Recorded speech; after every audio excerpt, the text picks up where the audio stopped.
परभणी महानगरपालिकेतल्या निवडणुकीचं श्रेय सर्व परभणीकरांना जाते। या परभणीकरांनी जो काही महाविकास आघाडीला प्रतिसाद दिलाय त्यामुळे या परभणीकरांचं मी मनपूर्वक स्वागत करतो। सर्व मतदारांसमोर नतमस्तक होतो आणि तुम्ही दिलेले आशीर्वाद व्यर्थ जाणार नाहीत। चांगल्या पद्धतीचं काम आम्ही या शहरामध्ये करून तुम्हाला या ठिकाणी भारतीय जनता पार्टीच्या सरकारपेक्षाही चांगलं काम करण्याची मानसिकता आमची सर्वांची आहे आणि सगळे दमदार आलेले निवडून उमेदवार आहेत। त्यामुळे लोकांच्या हितासाठी समाजाच्या हिताचे काम करण्याचा मानस सर्वांचा आहे आणि ते चांगल्या प्रकारचे काम करतील। फक्त अपेक्षा एवढीच आहे की सरकारने या ठिकाणी सवतीची वागणूक आम्हाला देऊ नये। महाराष्ट्रात ज्या पद्धतीने तुम्ही सगळ्या महापालिकेला सहकार्य करणार आहे त्याच धर्तीवर आम्हाला पण करावं। डीपीटीसीतून पालकमंत्र्याने सुद्धा भेदभाव न करता जो काही आमचा डीपीटीसीच्या लोकसंख्येच्या जनगणनेनुसार जो काही आमचा अधिकार आहे तो तेवढा अधिकार आम्हाला देऊन जास्तीचा वाटा द्यावा। कारण हे शहर अविकसित शहर आहे।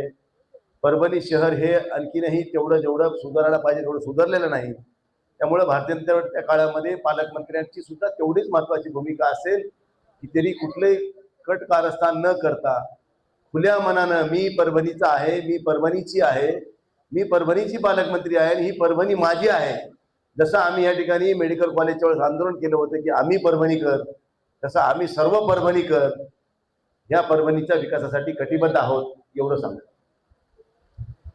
या महानगरपालिकेच्या निकालानंतर ही पहिली पत्रकार परिषद आहे। तुम्ही पाहिजे असाल की या ठिकाणावर भरपूर मंडळी मूळ मागून आदिवाद आणि 2004 या समाजाला देण्यासाठी आम्ही सक्षम आहोत। तशा प्रकारची निवडणूक आम्ही सर्वांनी एकत्र लढली। जनशक्तीच्या विरोधात जनशक्ती आणि जनशक्ती विजय झालेली आहे आणि क्रांतीची मशाल ही परभणीमध्ये पेटलेली आहे आणि परभणीचा यानंतरचा कार्यकाळ अतिशय चांगला राहील। ते काही जरी म्हणत असले तर शेवटी मी पण त्यांचा आमदार आहे, सन्मानित खासदार साहेबांनी सुद्धा 5 नेतृत्व केलेलं आहे। व निधी कसा खेचून आणायचा आम्हाला माहिती। हे काय यांचे घरचे कोणाचे पैसे नाही, ही जनतेची प्रॉपर्टी आहे। पण अंतर्गत ड्रेनेज असेल, समांतर पाणी पुरवठा योजना असेल किंवा शहराच्या विकासासाठी आम्ही कुठल्याही प्रकारच्या निधीची कमतरता भासू देणार नाही। पण शासनाने सुद्धा दुजाभाव आमच्या बरोबर करू नये अशा प्रकारची विनंती आम्ही शासनाला करू। शेवटी लोकतंत्रामध्ये पराभव सुद्धा स्वीकारता आला पाहिजे। ते भाजपाने पराभव आपला स्वीकारावा आणि आम्हाला शुभेच्छा द्याव्या एवढं जाहीर करू। निवडणुकीमध्ये आम्ही आघाडीचे सर्व लढलो आणि नगरपालिका सत्ता जे आहे निर्माण आमच्या हातात राहणारच आहे। त्यामध्ये कुठला आता काही फरक होणार नाही। ते काम करत असताना तुम्ही सर्वांनी आणि मला 2-3 आहे आमच्या आशीर्वाद नगरसेवकांच्या पाठीशी उभं केला। त्यातून धरतीची आभारी तुमच्या सर्वांची प्रेसने देखील चांगलं काम केलं। बऱ्याच ठिकाणी आम्हाला सुधारायचं काम केलं आणि बऱ्याच ठिकाणी आम्हाला मदत करायचं काम तुम्ही केलं त्याच्याबद्दल मी तुमचा मनपूर्वक आभारी आहे।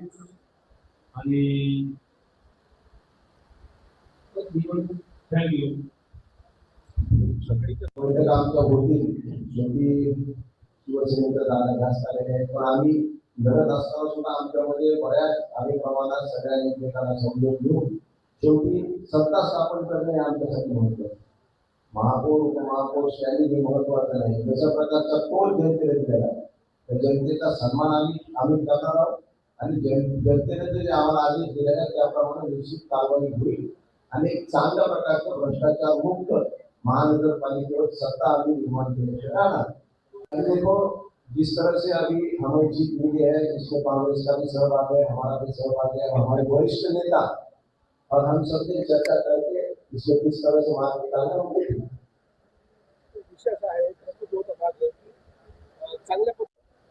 अजिबात संघर्ष होणार नाही। सगळेजण समजूतदारीने घेईल। शेवटी आमचे मार्गदर्शक खासदार साहेब आहेत ते सगळ्यांना आम्हाला घेऊन जातील आणि कसल्याही प्रकारचा दुजाभाव निर्माण होणार नाही। आणि आपण सुद्धा पत्रकारांनी सगळ्यांनी आम्हाला समजून घ्यावं आणि कुठेही आमच्या भांडण लागतील अशा प्रकारचे प्रश्न आपण विचारले।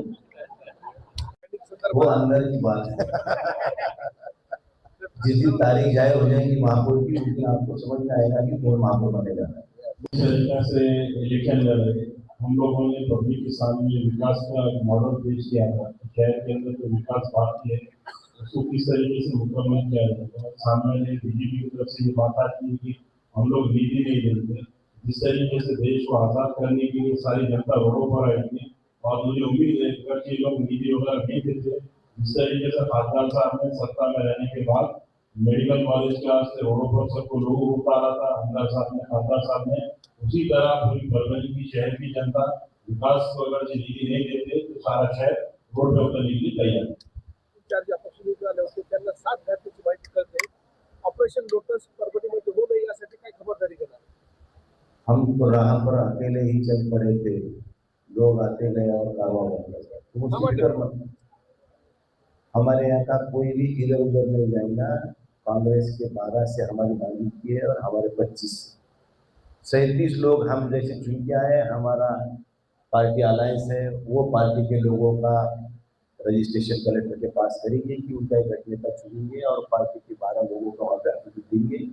हमारे 25 लोगों का गठनेता हम चुनेंगे, उसका एफिडेविट देंगे और वो पार्टी से ना रहे, कोई उधर उधर जाएंगे, सब कुछ होगा। और अपक्ष जो लग रहा है ना वैसा नहीं है, वो हमारे साथ है। अभी सब बातें बोलने की नहीं रही, आगे आगे देखो होता है।